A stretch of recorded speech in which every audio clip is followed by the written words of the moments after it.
दोस्तों जय श्री राम। एक कसाई था सदना। वह बहुत ईमानदार था। वो भगवान के नाम कीर्तन में मस्त रहता था। यहाँ तक कि मांस को काटते बेचते हुए भी वह भगवान नाम गुनगुनाता रहता था। एक दिन वह अपनी ही धुन में कहीं जा रहा था कि उसके पैर से कोई पत्थर टकराया। वह रुक गया। उसने देखा एक काले रंग के गोल पत्थर से उसका पैर टकराया गया है। उसने वह पत्थर उठा लिया, वह जेब में रख लिया, यह सोचकर कि यह मांस तौलने के काम आएगा। वापिस आकर उसने वह पत्थर मांस के वजन को तौलने के काम में लगाया। कुछ ही दिनों में उसने समझ लिया कि यह पत्थर कोई साधारण नहीं है। जितना वजन उसको तौलना होता है, पत्थर उतने वजन का ही हो जाता है। धीरे धीरे यह बात फैलने लगी कि सदना कसाई के पास वजन करने वाला पत्थर है। वह जितना चाहता है पत्थर उतना ही तौल देता है। किसी को 1 किलो मांस देना होता है तो तराजू में उस पत्थर को एक तरफ डालने पर दूसरी ओर 1 किलो मांस ही तुलता। अगर किसी को 2 किलो चाहिए तो वह पत्थर 2 ही किलो के भार जितना भारी हो जाता। इस चमत्कार के कारण उसके यहाँ लोगों की भीड़ जुटने लगी। भीड़ जुटने के साथ ही सदना की दुकान की बिक्री बढ़ गई। बात एक शुद्ध ब्राह्मण तक भी पहुंची। हालांकि वह ऐसी अशुद्ध जगह पर नहीं जाना चाहता थे जहां मांस कटता हो वह बिकता हो, किंतु चमत्कारी पत्थर को देखने की उत्सुकता उसे सदना की दुकान तक खींच लाई।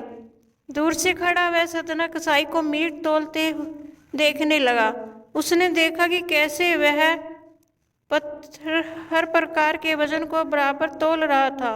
ध्यान से देखने पर उसके शरीर के रोए खड़े हो गए। भीड़ के छटने के बाद ब्राह्मण सदना कसाई के पास गया। ब्राह्मण को अपनी दुकान में आया देखकर सदना कसाई प्रसन्न भी हुआ और आश्चर्यचकित भी।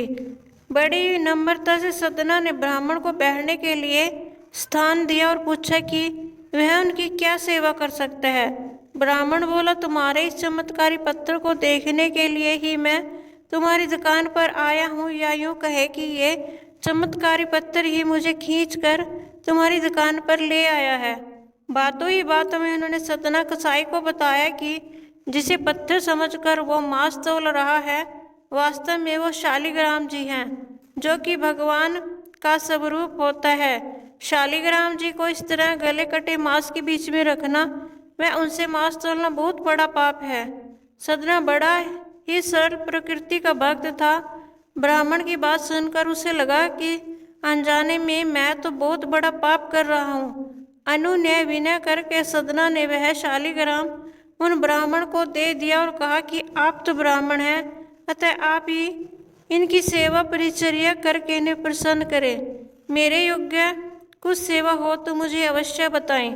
ब्राह्मण उस शालिग्राम शिला को बहुत ही सम्मान से घर ले आए। घर आकर उन्होंने श्री शालिग्राम को स्नान करवाया, पंचामृत से अभिषेक किया, वह पूजा अर्चना आरंभ कर दी। कुछ ही दिन बीते थे कि उन ब्राह्मण के स्वप्न में श्री शालिग्राम जी आए। वह कहा, हे ब्राह्मण, मैं तुम्हारी सेवाओं से प्रसन्न हूँ, किंतु तुम मुझे उसी कसाई के पास छोड़ आओ। स्वप्न में ही ब्राह्मण ने कारण पूछा तो उत्तर मिला कि तुम मेरी पूजा अर्चना करते हो, मुझे अच्छा लगता है, परंतु जो भक्त मेरे नाम का गुणगान कीर्तन करते रहते हैं उनको मैं अपने आप को भी बेच देता हूँ। सदना तुम्हारी इस तरह मेरा अर्चन नहीं करता, परंतु वह हर समय मेरा नाम गुनगुनाता रहता है, जो कि मुझे अच्छा लगता है, इसलिए तो मैं उसके पास गया था। ब्राह्मण अगले दिन ही सदना कसाई के पास गया। वह उनको प्रणाम करके सारी बात बताई। वह श्री शालिग्राम जी को उन्हें सौंप दिया। ब्राह्मण की बात सुनकर सदना कसाई की आंखों से आंसू आ गए। मन ही मन उन्होंने मांस बेचने खरीदने के कार्य को तिलांजलि देने की सोची और निश्चय किया कि यदि मेरे ठाकुर को कीर्तन पसंद है तो मैं अधिक से अधिक समय नाम कीर्तन ही करूँगा। दोस्तों, मेरी यह वीडियो देखने के लिए आपका बहुत बहुत धन्यवाद। जय श्री राम।